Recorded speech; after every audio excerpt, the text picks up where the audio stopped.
Here I am standing on the bank of the Nile River, on the west bank. The Nile River flows for 4,200 miles from Central African Plateau near Ethiopia and Kenya north towards the Mediterranean. It's the world's largest river, but that in itself, a geographic fact, is not the essence of the Nile River. The Nile River provides life to the people in the region, both in Sudan, Ethiopia, Upper and Lower Egypt, has for thousands of years. And so I'm standing here. In the early days, the river would flood in the springtime and overspill its banks, and with that would bring alluvium and topsoil from the river, and it would fertilize the fields, naturally, as we would call it, basin irrigation. These were basins.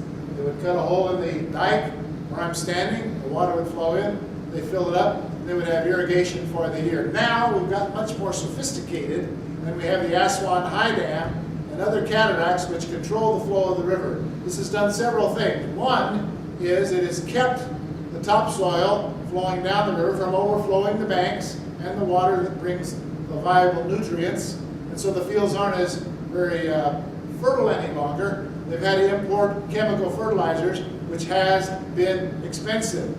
Another dimension is that since the water doesn't overflow naturally because the flood season is controlled, we have to pump the water. And here you see an Archimedes well, which is a type of pump that requires an animal to turn it, and the water will be pumped out and distributed into the fields.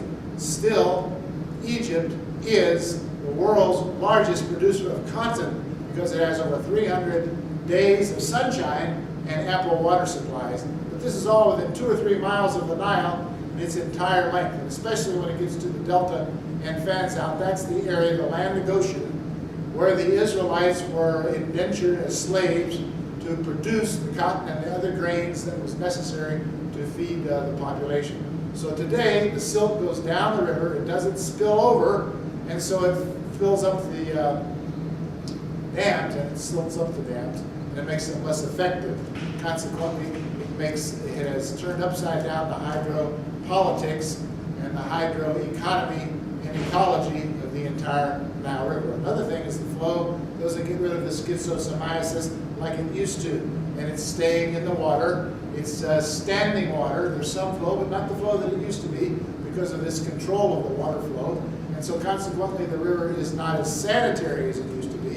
The next picture shows people bathing in the river, drinking from the river, and washing in the river. And it's anything but sanitary, causing this intestinal disease that almost all of the Egyptians have. It's called the schistosomiasis. It's not life-threatening, but it is strength sapping.